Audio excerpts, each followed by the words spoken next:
Poolisiin magaalaa Finfinnee miseensaa fi hoogganaa garee hidhattoota finxaalessa faannoo ofiin jedhuun socho'u irratti tarkaanfii fudhateen 2 yoo du'an tokko to'atamuu beeksise. Koomishiniin poolisii magaalaa Finfinneetti hoogganaan kominikeeshinii Koomaandar Ittaanaa Maariqoos Taaddasaa poolisiin miseensota faannoo kana irratti hordoffii taasisaa ture jedhu. የፖሊስ የረጅም ጊዜ ክትትል ውጤቱ ነው አሁን እዚህ ቦሌ ወረዳ 3 ሚሊዮን ጀርባ bu'aa hordoffii poolisii yeroo dheeraan booda fudhatedha. Amma boolee aanaa 3 galma barkumee duubatti mul'ate kun namoonni miseensaa fi hooggantoota garee finxaalessaa faannoo ta'an 3 poolisiin wayita to'annoo jala oolchuuf yaalutti keessattuu hoogganaa isaanii kan ta'e Naawusannaa Yaandaargee kan jedhamu sochii poolisiin to'achuuf yaalii godheen harka kennachuu diduun guddoo falmate. Kanarra darbeeyyuu du'a nama naannoo sanatti socho'aa ture tokkoof sababa ta'eera. Kana malees miseensota poolisii irra dhukaasa banuun poolisoonni 2 miidhaan qaamaa cimaa akka isaanirra ga'u godheera. Badii kana hunda geessisuus dhumarra poolisoonni to'annoo jala oolchaniiru.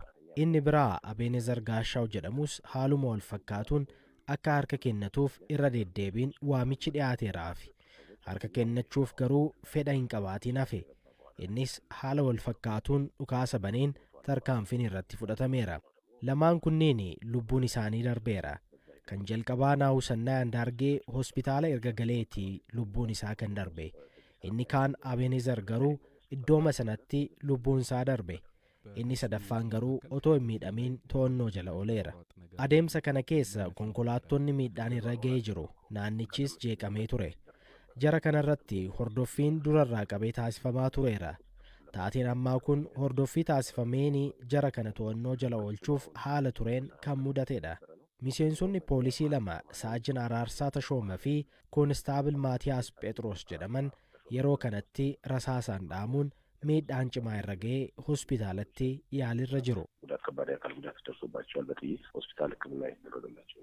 Koomaandar Ittaanaa Maariqoos itti dabaluun miseensonnii fi hooggantoota faannoodhaa kan jedhaniin hidhattoota kanaan magaalittii keessatti kaayyoo shororkaa uumuu qabatanii turanii jechuudhaan dubbatan.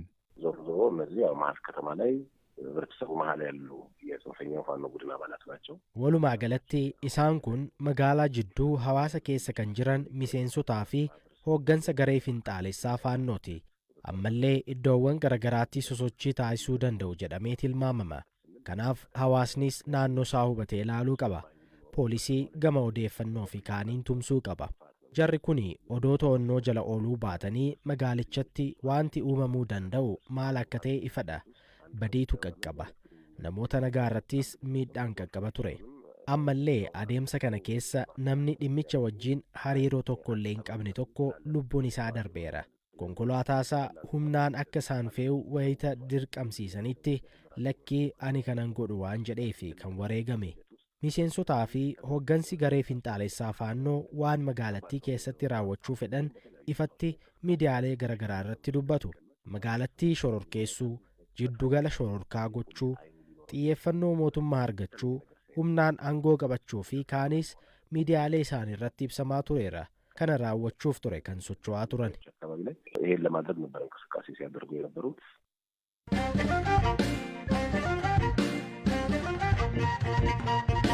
Ajjeechaa obbo Battee Urgeessaa wajjiniin wal qabatee shakkamtoota 13 to'annoo jala oolfamanitti dabalataan obbolaan obbo Battee yaada kennuudhaaf isaan bira jiraachuu poolisiin beeksiseera. Hoogganaan qajeelcha poolisii magaalaa Maqii Koomaandar Muhammad Suufaa yaada BBCdhaaf kennaniin ajjeechaa obbo Battee wajjiniin wal qabatee namoonni 13 shakkiidhaan to'atamanii jiraachuu waa'ee lakkoo Galaanaa Balaa itti himaniiru.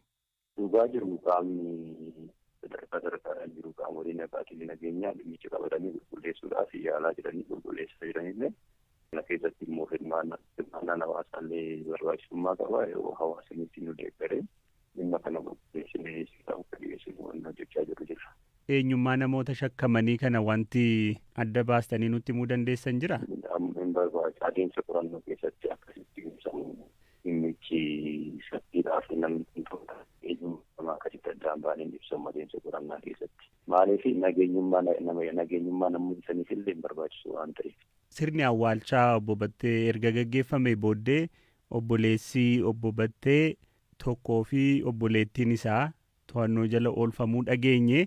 Namoota 13 ajjeechaa obbo Batteetiin shakkamanii to'ataman keessaa isaan lamaan kun jiru jechuudha. Isaanii to'annee gaafii seeraa irraa fuudhamuudhaaf waamaman malee. Kan naan jechaa jirtan obbolaan kan to'ataman wal dhibdeen jira oduun jedhu dhaga'amuusaa hordofee yaada isaanii fudhachuuf malee shakkamtoota 13 to'annoo jala oolfaman keessaa miti jechuudha. Isaafillee hin qulqullaa'aa fayyadamummaa isaatiif illee ololoonni miidiyaa hawaasaarra deemu kuniifillee isaafis hin qulqullaa'aa mootummaanis akka mootummaatti waan jiru qulqulleessuudhaaf malee wanti amma hin shakkamaa jedhamee to'atamee jiru akkasitti hawwatamus kan qabullee. To'annoo jechuun waan to'atamee mana hidhaatti galameeti keessaa haalli mijaa'ee guutaan inni taa'eetiin jechirraa fuudhamu qaamolee haqaa waliin abbootiin alangaa bakka jiranitti jechisarraa fuudhamaa jiraaf malee to'atamee mana hidhaatti galamee mana hidhaa keessa kan jiru bakki mijaa'aan haalli addaa godhameefi achitti jechirra fuudhamaa jiru malee. Tokkoffaa isin warri miidiyaa qabattan kun dhugaa jirullee qulqulleessaa. Dhimma kana qulqulleessuudhaaf inni kan to'atamee osoo hin ta'in sooshaal miidiyaa irratti waan deemaa jiru isallee shakkamaa godhaa jira. Kanaafis isaafillee qulqullaa'uu sarara jiraataa dhugummaan obboleessa isaallee bahuun akka sarara jiraatu iddoon addaa godhameefi kan gaafiin tokko qaamotii haqaatiin kan irraa qulqullaa'an jiraachuu isaati.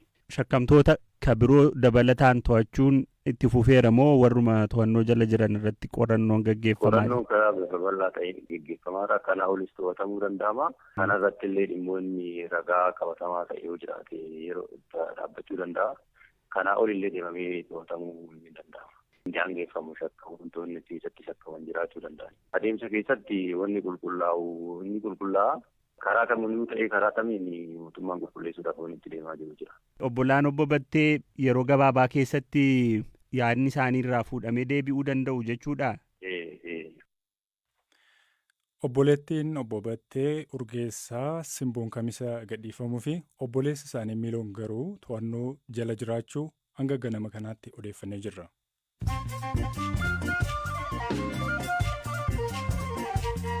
Kanatti aansee immoo oduun gaggabaabsee isinitti hima. Keeniyaan Itoophiyaa fi Somaaliyaaf wixinee waliigaltee fayyadama handaara galaanaa dhiyeessite.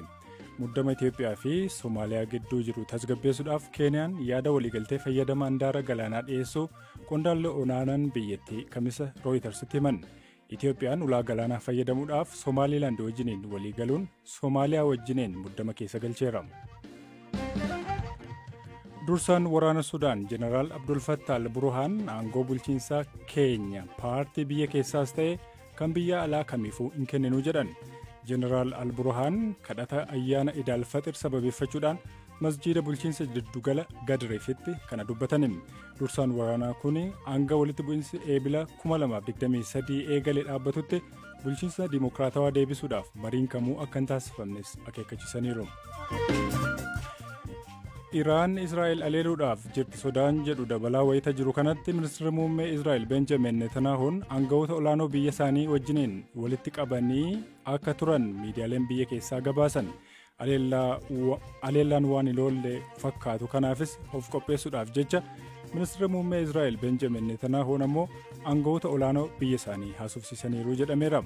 Israa'el aleellaa xayyaaraa Sooriyaa itti gaggeessteen torban lamaan dura ajajoota waraanaa olaanoo Iraan ajjeesuun ni yaadatama.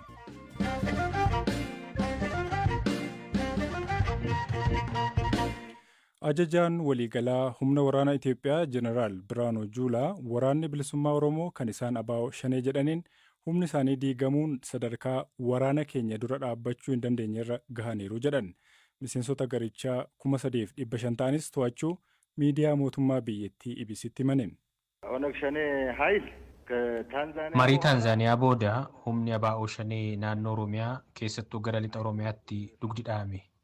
Humni isaas diigameera. Baay'een isaanii harka kennachaa jiru. Ijaarsi kanaan dura ture diigamee bittimee dhokachaa jiru. Waraanni keenya warra dhokatee funaanaa jira. Biyyoota 2 fi 3 darban keessa seenaa isaanii keessatti haleellaan kanaan dura garichi argee hin beekne irra qaqqabeera. Dugdi citeera. Ajajoonni isaaniillee osoo hin hafin harka kennachaa jiru. Naannoo Wallagga Bahaatti hawaasni qonnaa fi misoomatti deebi'eera. Bakka bakkatti maluun barnoonni geejjibni eegalameera. Waggoota 2 fi 3 dura xayyaarri hin qubatu ture. Amma xayyaarri ni qubata. Kanaafuu amma haala gaariitu jira. Hawaasni gara nageenyatti deebi'aa waan jiruuf haala gaariitu jira. amma tarkaanfiin kan irratti fudhatame ofiif harka kan kennatanii fi warra waraanaan marfamanii kan booji'aman walumaa galatti 3,500 kanneen ta'antu to'annoo keenya jala jira. Kanneen ajjeefaman hin dabalatu, lakkoofsi isaanii danuudha. Kanaafuu naannoo gara lixaatti humnoonni farreen nageenya fi misoomaa ta'an warri farra hojii albuuda baasuu qonnaa fi daandii ta'an dhokateera. Waraana keenya dura dhaabbachuu fi socho'uu sadarkaa hin dandeenye irra gaheera. Hidhattoonni faannoos akkasuma. Garee hidhattoota naannoo Amaaraa faannoo ofiin jedhan irrattis aleellaa wal fakkaataa raawwachuudhaan gurmaa'ina isaanii diiguu fi kumaatamaan kanneen lakkaa'aman booji'uu himan. በተመሳሳይ ነው የተመታው። ፋኖን haaluma wal fakkaatuun haleelame. Humnoota kuma hedduutti lakkaa'amutu haleelame. Isaan keessaa kuma hedduutu harka kennate. Kan booji'amanis kuma hedduutti kanneen lakkaa'aman. Amma shiftoota qofatu hafe. Shiftoota akka isaanii 20 yookaan 30tti lakkaa'amanitu isaan hordofa. Isaan waraanni keenya guutummaatti balleessuuf sochiirra jira. Kanaan dura adda waraanaa ijaarree, kutaa waraanaa ijaarree, birgeedii ijaarree kan jechaa turan ammoo amma hin jiru, amma badaniiru. Caasaan mootummaa naannoo Amaaraas sirnaan gurmaa'ee gara hojii misoomatti seeneera. በሚገባ ተደራጅቶ ወደ ስራ ገብተዋል፣ ወደ ልማት ገብተዋል። Waan qondaalli waraanaa olaanaan biyyattii kun jedhan kanarratti ammatti gareeleen hidhatanii biyyattii keessa socho'an yaadan kennineen.